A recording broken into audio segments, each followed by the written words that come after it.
Hi viewers, welcome to my new video. आज की इस वीडियो में हम इडियम्स के बारे में पढ़ेंगे कि इडियम्स क्या हैं और किस तरह से हम अपनी रोज़मर्रा की इंग्लिश स्पीकिंग प्रैक्टिस में इनका इस्तेमाल कर सकते हैं। तो सबसे पहली बात ये है कि व्हाट इज एन इडियम, कि इडियम बेसिकली है क्या। An idiom is an expression or phrase whose meaning doesn't relate to the literal meaning of its words। यानी कि idiom इस तरह की कोई फ्रेज है, ऐसे अल्फाज हैं जिसका जो मतलब होता है हम हकीकत में वो मतलब लेते नहीं हैं, हम उसका मुख्तलिफ मतलब लेते हैं। इसके बाद बेसिक चीज जहाँ पे हम सब कंफ्यूज होते हैं कि इडियम्स और प्रोवर्ब्स में क्या डिफरेंस है। बेसिकली प्रोवर्ब्स भी मुहावरे होते हैं और इडियम्स भी मुहावरे होते हैं, लेकिन इनमें क्या फर्क है। Idiom is defined as a phrase that consist its own meaning but can't be understood easily. यानी कि जो इडियम्स होते हैं ये कुछ फ्रेजेस होती हैं जिसका जो मतलब होता है वो हम आसानी से समझ नहीं सकते, क्योंकि जो अल्फाज होते हैं उसका मीनिंग तो और होता है लेकिन हमने उसका मतलब दूसरे अंदाज में लेना होता है।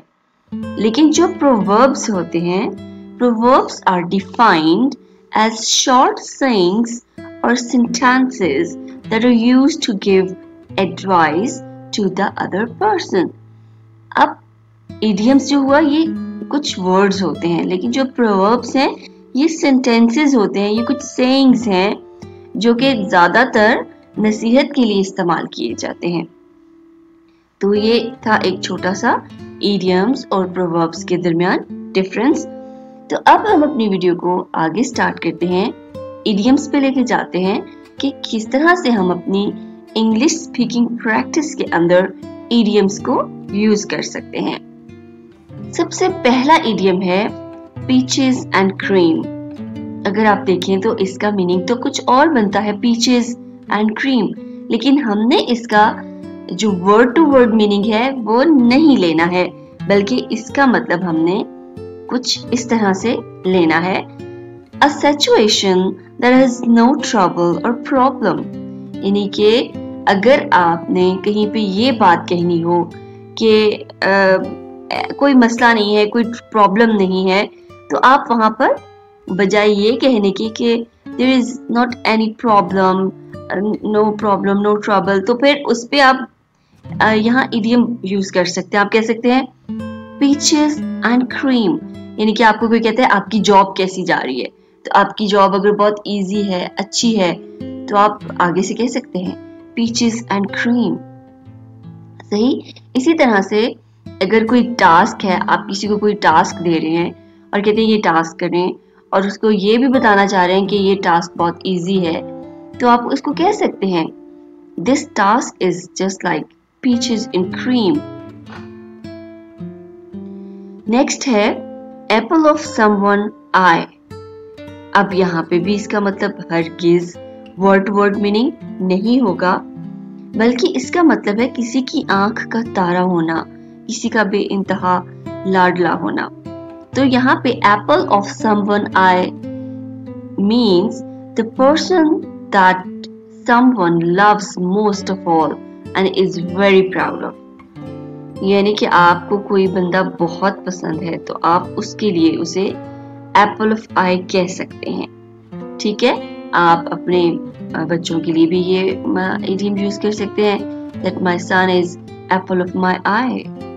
फिर इसी तरह से किसी और के बारे में बताना हो, he is the Apple of his mother's आई। अपने फादर का कर लें, अंकल का कर लें, कजन का कर लें, फ्रेंड के लिए कर लें, तो ये इडियम भी आप इस तरह से यूज कर सकते हैं। नेक्स्ट है the cherry on the cake, यानी कि फाइनल काम, लास्ट। अब इसको भी हम इसकी जो मीनिंग है कुछ इस तरह से लेंगे, the cherry on the cake means the final thing that makes something perfect। यानी कि आपने एक टास्क किया, लेकिन उसकी जो फाइनल टच है, जो लास्ट उसकी लुक जो आएगी, वो जिस काम से आएगी, उसको हम चेरी ऑन द केक कह सकते हैं।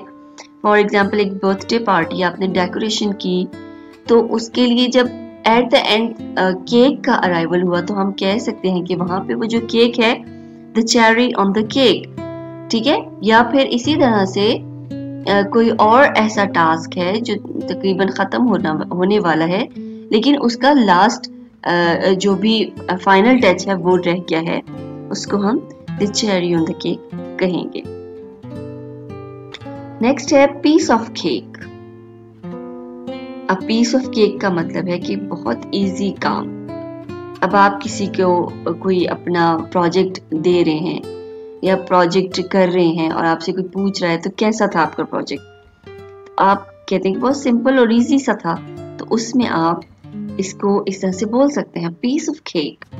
Piece of cake mean any simple and easy thing जो आप इजीली कर सकते हैं। On the ball. अब ऑन द बॉल का मतलब हरगिज ये नहीं है कि किसी भी बॉल के ऊपर, तो यहाँ पे हम ऑन द बॉल का मतलब लेंगे बी अलर्ट और एक्टिव। आप किसी को ये कहना चाहते हैं कि आप एक्टिव रहो, अलर्ट रहो, मामलात को देखो, तो उसमें आपने जस्ट ये इडियम यूज करना है, you must be on the ball. तो उसको पता चल जाएगा कि आप कह रहे हैं कि आप अलर्ट रहें, आप एक्टिव रहें। Hit the sack. बहुत इजी सी ये इडियम है और इसका मतलब भी बहुत मजेदार है। अब हिट द सैक, आपने किसी को कहना है कि जाओ, go to bed. Hit the sack means go to bed, जाओ, सो जाओ, जाओ, ठीक है। नेक्स्ट है अप इन द एयर। आप ऊपर हवा में। अब ये बिल्कुल इसका मतलब नहीं है। इसका मतलब ये है कि कोई ऐसी चीज जो कि अभी तक कंप्लीट नहीं है, फिनिश्ड नहीं है। आपसे किसी ने पूछा कि आपका जो है प्रोजेक्ट फिनिश्ड है, खत्म हो चुका है, तो आप उसको कहेंगे oh no, it's up in the air, मेरा प्रोजेक्ट कंप्लीट नहीं हुआ अभी तक। नेक्स्ट है miss the boat. Miss the boat का मतलब है बहुत ज्यादा लेट हो जाना, देर हो जाना। तो अब आपने कोई पार्टी अरेंज की और अगर आपका कोई गेस्ट जो है वो उस वक्त पहुंचा कि जब सारे गेस्ट चले गए, पार्टी खत्म हो गई, तो आप कह सकते हैं यू मिस द बोट, यानी कि आप बहुत ज्यादा लेट हैं, काम खत्म हो चुका।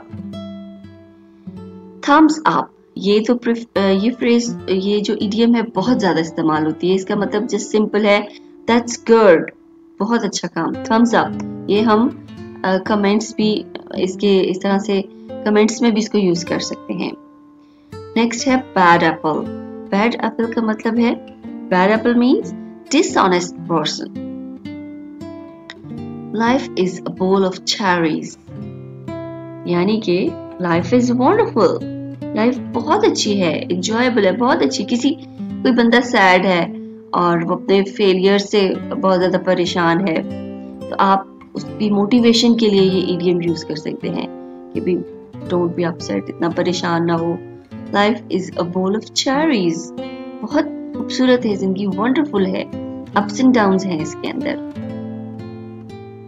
नेक्स्ट है hit the books. Hit the books means to study. ये चीज हम स्टूडेंट्स को कह सकते हैं। We can say this idiom to the students that hit the books, जाओ पढ़ो। Time is money. बेसिकली ये जो इडियम है ये एक नसीहत के तौर पे भी इस्तेमाल हो सकती है। Time is money means time is valuable, so don't waste it. Get the picture. Get the picture का मतलब यहाँ पे आप कुछ इस तरह से लेंगे, अंडरस्टैंड व्हाट्स हैपनिंग। अब आप किसी को बात समझाना चाह रहे हैं और उसको आप इस तरह से बोल सकते हैं। अब हम कहते रहते हैं ट्राई टू अंडरस्टैंड, तो ये लेटेस्ट सा बड़ा अच्छा सा इडियम है। गेट द पिक्चर यानी कि बात को समझो, हो क्या रहा है तुम ये देखो, gate the picture. Hold your horses. Hold your horses means stop, रुक जाएं। To tell someone to stop and consider their decisions carefully. अब आप किसी को कोई किसी किस्म के डिसीजंस में हेल्प करना चाह रहे हैं किसी की, या किसी भी तरह का ऐसा काम जो आपको लग रहा है कि आपका फ्रेंड जो भी कोई है, आपका रिलेटिव है, कजन है, और आप चाहते हैं कि उसको अभी जरा सा यहाँ पे स्टॉप करना चाहिए, तो ये सही नहीं हो रहा, तो आप उसको ये इडियम यूज करके कह सकते हैं होल्ड योर हॉर्सेस। इसका मतलब यही है कि आप रुक जाओ, इस तरह के फैसले अभी नहीं करो, गौर करो, एहतियात करो।